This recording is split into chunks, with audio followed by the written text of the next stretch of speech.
우리 한국인이 마늘을 얼마나 좋아하면요, 여러분 외국 음식 레시피를 보면 뭐 기름에 이제 마늘 기름을 내서 나머진 버린다듯이 이렇게 향 쪽으로 많이 써요. 우리는 마늘을 주로 어떻게 씁니까? 마늘을 다진 마늘 다져서 형태를 없애서 음식에 넣어버려요. 반드시 섭취할 수밖에 없도록. 그 상태에서 다른 나라보다 마늘 먹는 양이 3배, 4배 찍히는 거니까 실제로 20배 먹는 거죠. 발효의 민족도 마찬가지예요. 어떻게든 먹고 산다는 거예요. 그다음에 수많은 생선을 다양한 형태로 말리잖아요. 건조의 민족이라고 부르든 염장의 민족, 젓갈의 민족, 김치의 민족이라고 부르든 그것은 바로 무엇이냐면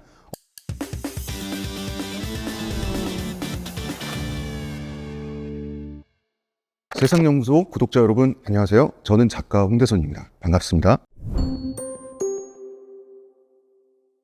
한국에는 혼혈민족인가 단일민족인가 민족의 정의를 어떻게 내릴지가 관건이 되겠죠. 민족이 문화적인 개념이라면 한국은 민족국가 맞아요. 보통 언어와 역사적인 공동체 의식을 공유하는 동질성이 있다고 느끼는 사람들의 비율이 85%를 넘어가면 그 나라를 민족국가라고 하거든요. 우리나라는 완전한 민족국가죠. 우리나라는 95%도 넘잖아요. 아무리 뭐 다문화, 제중동포 뭐 이런 사람들이 있다고 하더라도 우리나라는 완전한 민족국가라고 볼 수가 있는데, 민족의 혈통적인 개념이라면 단일 민족은 사실상 존재하기가 불가능하죠. 우리나라처럼 역사가 오래되고 인구 단위가 몇백만이 이상이 되고 우리는 지금 5천만이잖아요. 단일 민족이 어떻게 가능해요? 단일 종족이란 건 세상에 있을 수가 있어요. 어디 아프리카나 아마존에 부족 단위로 존재할 수는 있어도 단일 민족이라고 하는 것은 혈통적으로는 불가능에 가까워요. 그리고 혈통의 개념으로 인류 민족을 나누는 일은 또 과학적인 차원에서는 굉장히 무의미하기도 해요. 왜냐하면 7만 년 전쯤에 인류는 2,000명으로 줄어든 시기가 한 번 있었대요. 우리는 한 번 멸종당할 뻔했었던 거예요.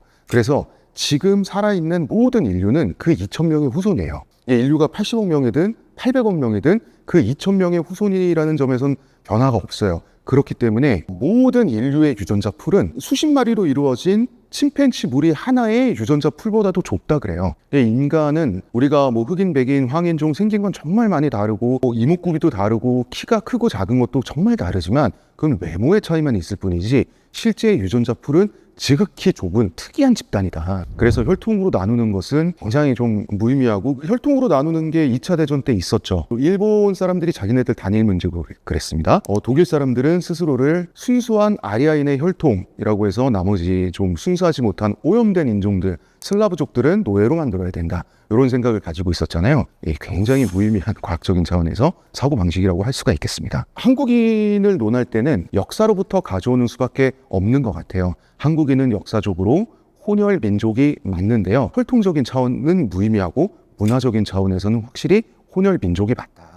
얼마나 혈통적으로 혼혈이고 얼만큼이 또 문화적으로 혼혈인지는 이 고대사라고 하는 것은 사료가 너무나 부족하기 때문에 조금씩 있는 사료를 가지고 많은 해석을 해야 되는 부분이기 때문에 사실 특정하기가 어려워요.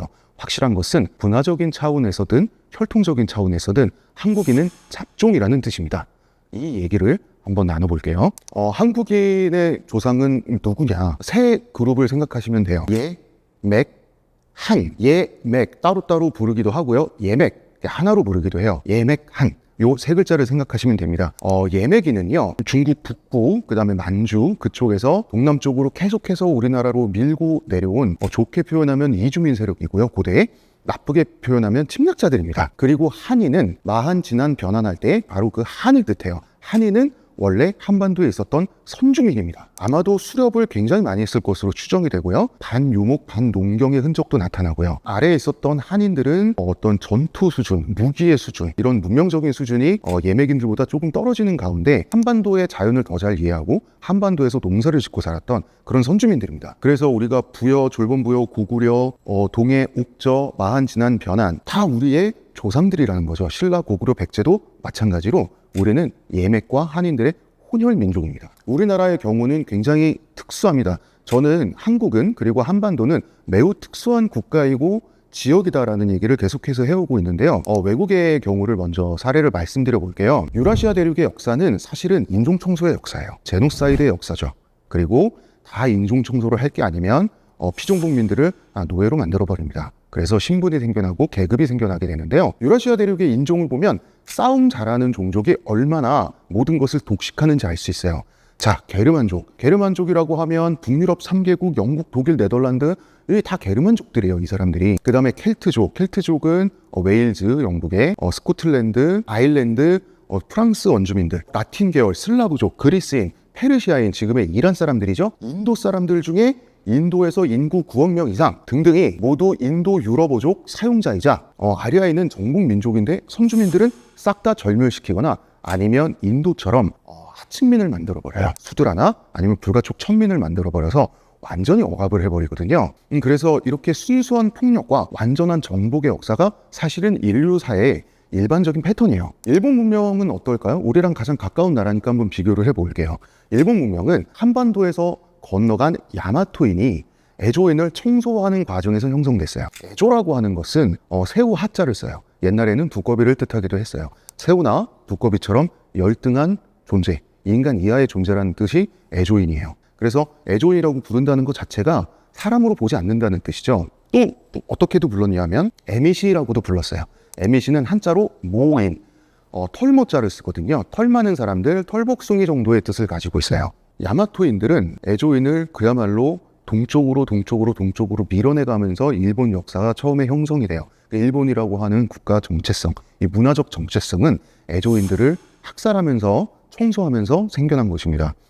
일본 역사를 보면 사실 천황은 안물안궁이죠. 천황은 토템 같은 존재고 실질적인 실권자는 쇼군이 갖고 있었잖아요. 쇼군은 장군이란 뜻인데 이것은 정의 대장군의 약칭입니다. 정의 대장군의 정의는 동쪽 오랑캐 이자거든요. 동쪽 오랑캐를 정벌한다. 동쪽 오랑캐를 없애기 위해서 계속해서 동진해서 야마토의 영토를 넓히는 총책임자가 정의 대장군이에요.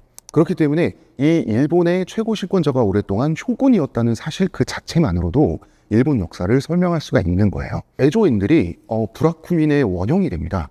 일본에서 아직도 불가촉 청민으로 헌법에 의해서는 평등하지만 실제적으로는 지금까지도 커다란 차별을 갖고 있는 사람들이죠. 옛날에 전근대 일본 사무라이들이 매너를 하나 갖고 있었어요. 브라쿠민 마을을 불태우고 학살할 때요, 브라쿠민 여성들을 성폭행하지 않았어요. 왜냐하면 그것은 수간이기 때문에 자기 스스로의 명예를 위해서 그렇게 하지 않았던 거예요. 일본은 옛날에 포로로 잡은 에조인을 옷을 막 이렇게 벗기듯이 해가지고 일종의 동물원에 가둬서 구경하는 그런 볼거리로 중국의 물건으로서 조공을 한 적도 있어요. 사람을 조공했어요. 그게 야마토인과 에조인의 관계예요. 지금 에조인은 혈통적으로는 에조인 혹은 그 전에 조문인이라고 하는 그런 일본 선주민의 혈통이 전체 일본인들 중 한 10% 정도 남아있대요. 유전자적으로는. 그렇지만 그들의 언어, 문화, 문명, 정체성은 완전히 말살됐죠. 그러면 민족이 사라진 거예요. 호모사피엔스가 우리가 네안데르탈인을 멸종시켰지만 우리 몸속에 네안데르탈의 유전자가 있잖아요. 마찬가지로 에조인의 유전자도 그런 식으로 남아있는 거지 사실상 문명적으로 문화적으로는 말살된 거죠. 이것은 바로 제노사이드의 결과입니다. 반대로 우리 한반도에서는 외부와 톡차 세력이 어떻게든 융화되는 역사를 보여줘요. 물론 그 과정은 처음에 굉장히 폭력적이었겠죠. 왜냐하면 선주민들이 칼을 들고 이제 마치 계약서를 들고 우리 저기 전세 계약합시다 이러면서 찾아오지 않았을 거 아니에요. 가진 거 다 내놔. 그리고 절로 가. 아니면 죽여버릴 거야. 처음에 이러면서 점점 요동 만주를 거쳐서 한반도 북부까지, 그래 마지막에는 한반도 남부까지 이렇게 내려왔을 거잖아요. 이 과정은 굉장히 폭력적이었겠지만 결과적으로 완전한 정복을 이주민 세력이 포기하게 됩니다. 왜 포기했겠어요? 불가능하니까 포기하지 마음이 좋아서 포기했겠어요? 옛날에 그런 게 어딨습니까? 왜 융합을 택했을까요? 한반도의 자연은 너무 척박해요. 그리고 너무 변화무쌍하고요. 사계절은 너무 뚜렷하고 각 지방마다 또 특징이 이 산이 다르고 저 산이 달라요. 그래서 우리나라에 온 중국인, 캐나다인, 미국인, 러시아인은 일기예보를 보고 깜짝 놀란다 그래요. 어떻게 이 좁은 땅에 동네마다 어디는 비 오고 어디는 눈 오고 어디는 쨍쨍하고 어떻게 이럴 수가 있느냐. 왜냐하면 우리나라는 미국의 한 주만 하잖아요. 그러면 미국인의 입장에서는 우리나라 땅은 날씨가 하나여야 돼요. 날씨가 수십 개로 나뉘잖아요. 그리고 심지어 같은 서울 안에서도 강남에서 비 올 때 강북에선 비가 안 오기도 하잖아요. 우리나라 지형이 얼마나 대기 정보를 복잡하게 만들 정도로 이지러져 있고 복잡다단하고 아기자기하고 변화무쌍한지를 보여주는 강력한 증거거든요. 자, 그렇기 때문에 선주민은 자연을 보다 더 잘 이해한 사람이고요. 보다 이 척박한 땅에서 굶어 죽지 않고 살아남는데 먼저 성공한 사람이에요. 그래서 침략자보다 이 현지 자연을 더 잘 이해하는 선주민은 유리함을 갖고 있어요. 그리고 한반도의 지형은 산성이나 토성 따위를 만들어서 방어자가 공격자들을 상대로 수성을 하는데 굉장히 유리하게 돼 있습니다. 또한 이런 것도 있어요. 여러분, 좋은 땅, 기름진 땅보다 가난하고 굶주린 땅을 뺏기지 않는 게 더 중요해요. 땅이 척박할수록 그 땅에서 살고 있는 사람들이 영토에 더 집착합니다. 왜 그런지 아세요? 척박하기 때문에 그 척박한 터전이나마 빼앗긴다면 그건 바로 곧 죽음을 의미하기 때문이에요. 그리고 척박한 땅일수록 그 척박한 땅에서 살아남기 위해서 풍요로운 땅에서 사는 사람들보다 2배, 3배 혹은 그 이상 그 땅을 더 잘 연구하고 이해해야 됩니다. 그 땅을 더 잘 연구하고 이해하면 그 땅을 애증하는 마음은 들어요. 정말 포기할 수 없는, 정말 집착적인, 우리의 놓칠 수 없는 터전이 되는 거거든요. 그래서 결국은 우리의 우월하다고 처음엔 생각했을 그 예맥인 우리의 이주민 선조들은 우리의 토착민 선조들을 완전히 정복하는데 실패하고 타협을 택하게 됩니다. 여러분, 광개토 대학릉비에 보면 거기 이제 비문의 고구려 역사가 막 쓰여 있어요. 거기 보면 주몽이 당당하게 자기의 정통성을 외치는 장면이 막 새겨져 있습니다. 주몽이 고구려의 시조죠. 이분이 뭐라 그러냐면, 나는 하늘의 아들이요, 내 어머니는 하백의 딸이시다.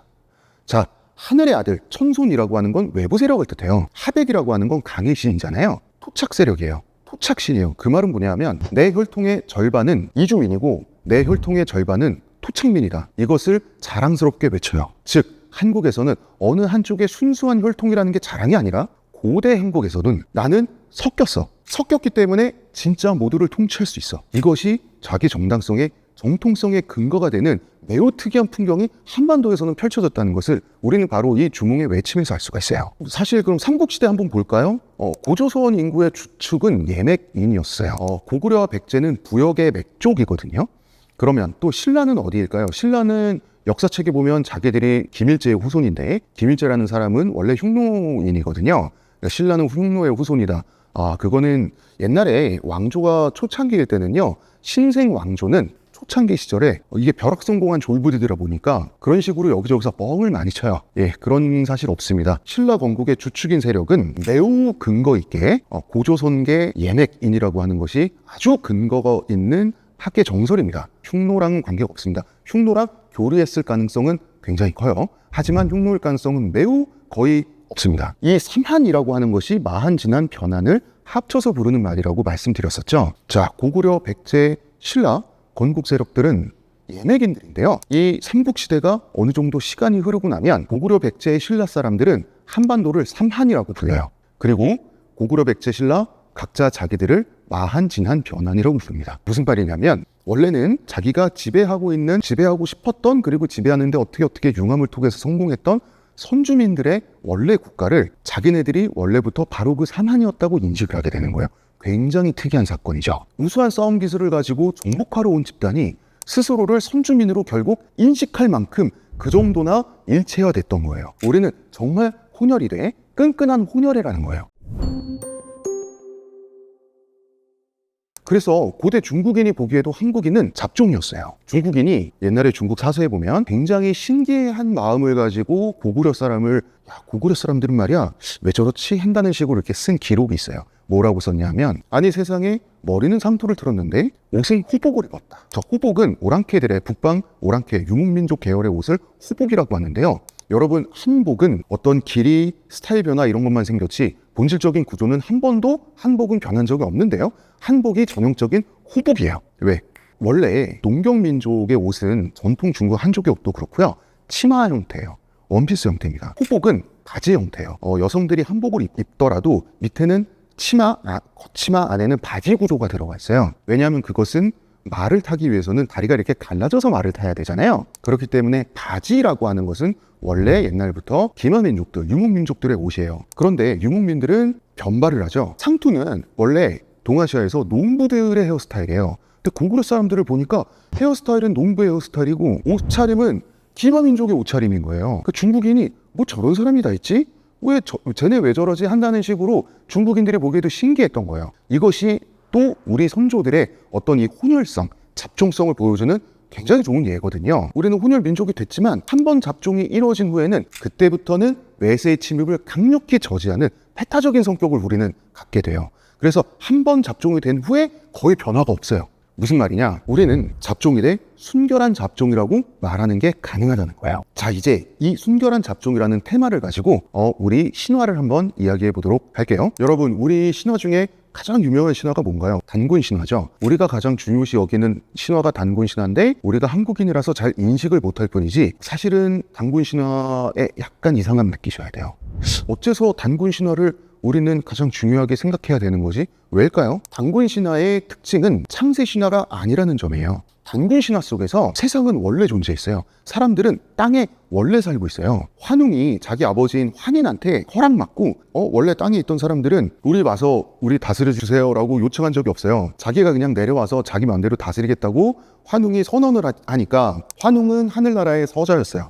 적자였으면 하늘나라를 물려받죠. 옛날부터 서자의 운명은 뭡니까? 알아서 나가서 개척하는 거죠. 저 인간 세상에 한번 내려보내주시면 그래 네가 가서 알아서 해봐라. 내려와요. 불청객이에요. 전혀 밑에 있는 사람들은 그분을 초대한 적이 없습니다.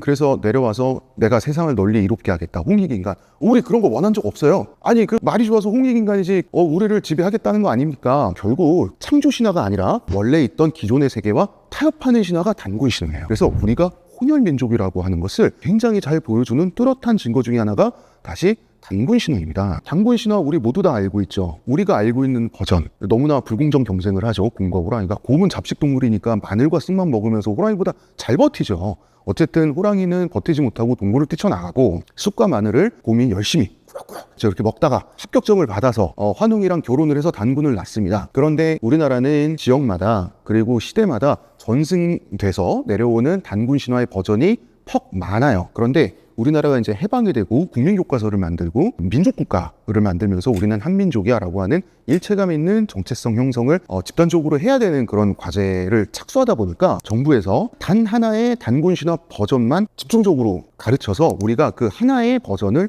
한 국민으로서 공유하자라고 해서 삼국유사에 수록된 단군 신화의 버전을 우리가 다 알고 있게 된 거예요. 삼국유사에 버전된 단군 신화만이 진짜다라고 하는 근거는 없어요. 그건 잠정적으로 그렇게 정한 거예요. 이 단군 신화 버전 되게 많아요. 곰과 호랑이가 경쟁해서 호랑이가 이겨서 환웅이 호랑이와 함께 단군을 낳았다고 하는 버전도 있어요. 그래서 곰이냐 호랑이냐가 중요한 게 아니에요. 그리고 그 호랑이 중에서는 백호가 간택되었다는 버전도 있어요. 그리고 곰도 호랑이도 아닌 경우도 있습니다. 이 경우에는 여우예요. 또 되게 재밌는 버전은 이런 버전이 있어요. 환웅이 하늘에서 툭 떨어진 거예요. 어느 날 근처에 동물들과 사람들이 싹 가서 구경했어요.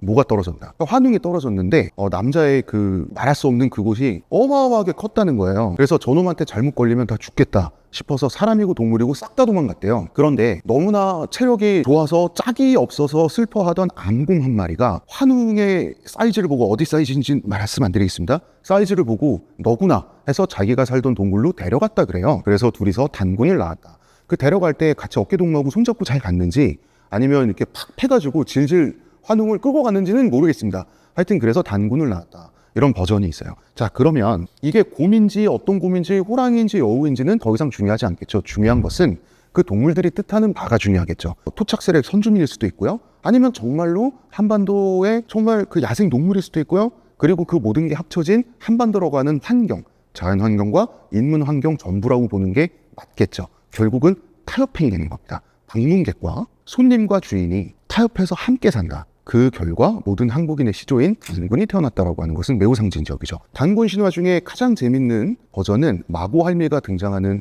단군 신화 버전이 하나 있습니다. 마고할미야말로 우리나라의 창세신이에요. 제주도로 내려가면 제주 방언 때문에 마고할망이 되죠. 마고할미의 신체가 변화해서 예를 들어서 젖가슴은 산이 되고 골반은 모가 되고 머리카락은 강이 되고 이런 식이거든요. 눈물은 비가 되고. 그래서 마고할미의 신체가 한반도의 자연이자 한반도 자체가 마고할미라고 생각하시면 돼요. 그런데 마고할미가 이끄는 마고족이 있었는데 단군이 이끄는 박달족이 쳐들어온다는 거예요. 그래서 싸워서 단군이 이겼어요. 그래서 마고할미가 어떻게 자기 몸만 빠져나가서 피신을 했는데 아이고 저 단군 저 나쁜 놈한테 우리 마을 사람들이 얼마나 학대를 당하나 하고 숨어서 지켜봤더니 단군이 자기 마을 사람들에게 아주 잘해주더라는 거예요. 그래서 마고할미가 저 녀석이 나쁜 사람이 아니구나 하고 다시 나타나서 둘이 만나서 그때부터는 화해를 하고 그 부족을 공동 통치하기 시작했다라고 하는 신화가 있어요. 이것도 융합과 타협, 공존으로 결국은 결말이 끝나는 그 결말을 보여주죠. 저는 이거 한국인이 옛날부터 평화를 사랑하는 좋은 민족이었다고 얘기하는 게 아닙니다.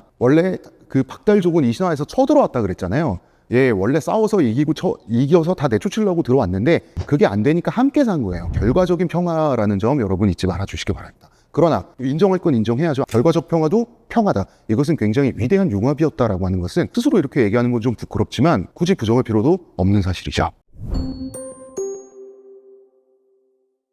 그러니까 한국인은 마늘을 너무 많이 먹는 나머지 그 통계를 보면 그림이 잘못됐나 싶을 정도로 마늘을 많이 먹어요. 전 세계 마늘 많이 먹는 국가 1인당 2위, 3위, 4위 그 그래프 차트를 보면 우리가 조금 더 많이 먹는 게 아니잖아요. 3배, 4배, 7배를 많이 먹잖아요. 왜 그렇게 많이 먹지? 단군 신화에서 쑥과 마늘이라는 게 굉장히 중요한 기물로 나오죠. 근데 마늘은 칼로리가 좀 있겠지만 그 두 개의 섬유질과 그 어떤 매운 성질 때문에 오히려 그 플러스 마이너스 하면 오히려 살이 빠져요. 그것만 먹으면. 그러니까 영양학적 칼로리의 가치는 없는 식품들이잖아요. 쑥과 마늘.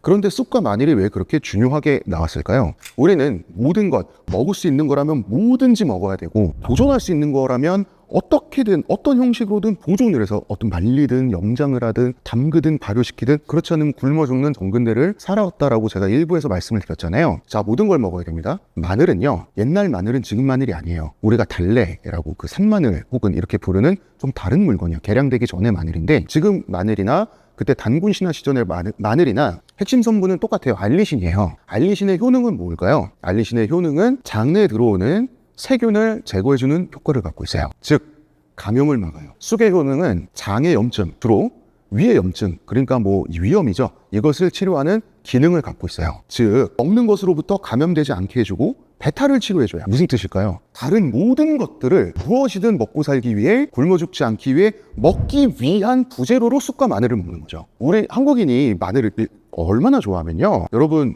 외국 음식 레시피를 보면 마늘을 보통 슬라이스로 해서 향만 내고 버린다든지 기름에 이제 마늘 기름을 내서 나머지는 버린다든지 이렇게 향 쪽으로 많이 써요. 우리는 마늘을 주로 어떻게 씁니까? 마늘을 다진 마늘 다져서 형태를 없애서 음식에 넣어버려요. 반드시 섭취할 수밖에 없도록. 그 상태에서 다른 나라보다 마늘 먹는 양이 3배, 4배 찍히는 거니까 실제로 20배 먹는 거죠. 발효의 민족도 마찬가지예요. 어떻게든 먹고 산다는 거예요. 어떻게 염장, 우리가 젓갈의 민족이라고 부르든, 그다음에 수많은 생선을 다양한 형태로 말리잖아요. 건조의 민족이라고 부르든, 염장의 민족, 젓갈의 민족, 김치의 민족이라고 부르든, 쑥과 마늘의 민족이라고 부르든, 그것은 바로 무엇이냐면 어떻게든 먹고 살아야 했다. 그럼으로써 우리는 수많은 먹거리들을 수많은 형태로 씹고 뜯고 맛보고 즐기고 이런 수많은 실험을 통해서 한국인만 가지고 있는 음식에 대한 감각이 발달했고 먹고 사는 것에 대한 감각이 발달했다. 먹고 사는 것에 대한 감각. 한국은 철학적인 차원에서 옛날부터 관념적이지 않아요. 한국인은 똥밭에 굴러도 이승이 낫다고 하잖아요. 무슨 말이냐면 쑥과 마늘을 먹어서라도 다른 모든 것들을 먹고 살아야 하는 것처럼 먹고 살기 위해서 최선을 다하지 않는 것, 그것은 인간의 조건이 아닌 거예요. 인간의 조건이 아닌 것은 물론 인도 유럽오족 사용자들처럼 타락한 생각을 하거나 부정한 생각을 하거나 종교적인 생각을 잊거나 어떤 금기되는 행동을 해서 나의 신체와 정신을 오염시키는 게 인간의 조건에서 탈락하는 게 아니라요, 먹고 살기 위해서 최선을 다하지 않는 것을 인간 실격이라고 우리 선조들은 봤던 것이죠. 이런 민족이 학습이나 일이나 부자 되는 거나 이렇게 과경쟁하는 것은 어찌 보면 그 경쟁은 우리를 불행하게 만들지만 또 한편으로는 우리를 잘 살게 했으면서 고대로부터 내려오는 우리의 어떻게 보면 좀 불쌍한 숙명 같은 게 아닌가라는 그런 생각도 해봅니다.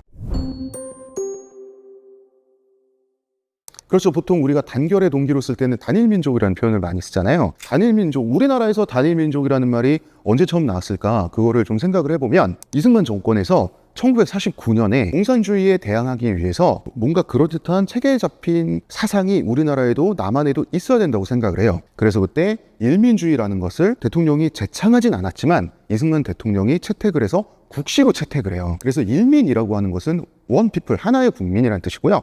한국인은 단일민족이라는 말이 이제 이때 처음 나오게 돼요. 일민주의라는 말은 우리는 하나이기 때문에 우리 사이에 차별과 구분은 있을 수가 없다라고 하는 굉장히 멋있는 그런 뜻을 갖고 있어요. 자, 누구에게나 복주의 권리가 있다 그래요, 일민주의는. 그리고 신분에 의한 차별도 없다 그래요. 그 다음에 남녀 동등주의, 요즘 말로는 양성평등을 주창을 해요. 왜냐하면 여자도 남자도 다 우리는 하나의 일민, 국민이니까. 그리고 지역차별도 철폐하자고 하는 게 일민주의예요. 그런데 우리는 하나다가 아니라 우리만 하나다예요, 일민주의는. 그래서 그때 무슨 일이 있었냐면 혼혈 아들 있죠. 아버지나 어머니가 이제 한국인이 아닌 거예요. 외국에 추방했어요.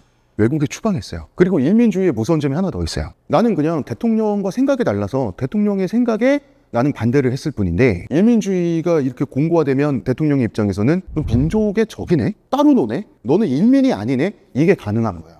일민주의 자체와 자기 자신을 권력자가 동일시할 수 있는 그런 위험성이 있죠. 이거는 뭐 나치 독일에서도 그대로 있었던 일이죠. 예, 그래서 일민주의는 굉장히 야심차게 되게 멋있게 출범을 했어요. 그렇지만 결국은 파시즘의 위험성을 벗어나지 못하고 소류 소문 없이 사그라들게 되는 것이죠. 그래서 이제 일민주의는 사라지는데 민족주의는 그 다음 정권, 박정희 정권 시절에 굉장히 강화돼요. 그러니까 단일 민족을 박정희 정권이 굉장히 강조했던 이유는 이 사람은 지금 산업화를 해야 된다는 이 목표의식이 있었잖아요.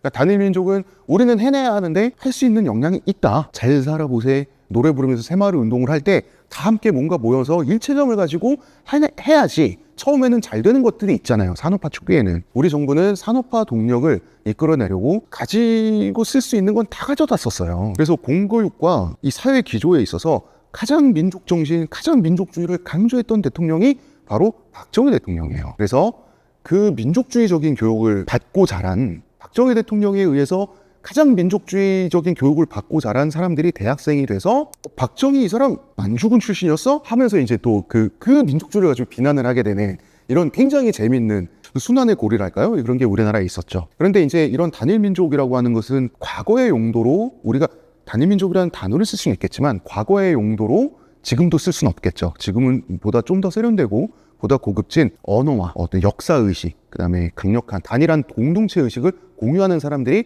우리의 민족이고 그런 차원에서 우리가 단일 민족일 수 있다. 예를 들면 그 콩고 왕자라고 불리는 조나단 용비 같은 분들 보면 그분 완전 전라도 사투리 네이티브 스피커잖아요. 친구들이랑 맨날 국밥 먹고 애들이랑 같이 PC방 다닌다고 목 거북목 돼 있고 그러니까 그 친구가 피부색 빼면은 완전한 한국인인데 누가 그분을 외국인이라고 느껴요. 그러면 단일민족 안에 조나단 용비도 포함시킬 수 있는 거거든요. 그래서 그런 쪽으로 우리가 단일민족이라는 개념이 확장되는 한 계속해서 써도 무슨 문제일까라는 그런 생각입니다. 그래서 최근에 많은 분들이 피부색은 단일민족적이지 않지만 나머지 모든 것들은 우리 단일민족의 기준에 포함될 수도 있는 분들이 많아지고 많이 눈에 띄고 여기저기 많이 등장을 하면서 꼭 우리가 반성하고 노력하고 뭐 이런 식으로 진지하게 접근할 게 아니라 우리가 의식하지 않아도 자연스럽게 단일민족의 개념이 확장되어 가는 것 같아요. 세상연구소 시청자 여러분, 우리 모두의 시야도 이렇게 나날이 확장되어 가는 그런 좋은 경험을 했으면 좋겠습니다. 저는 작가 홍대선이었습니다.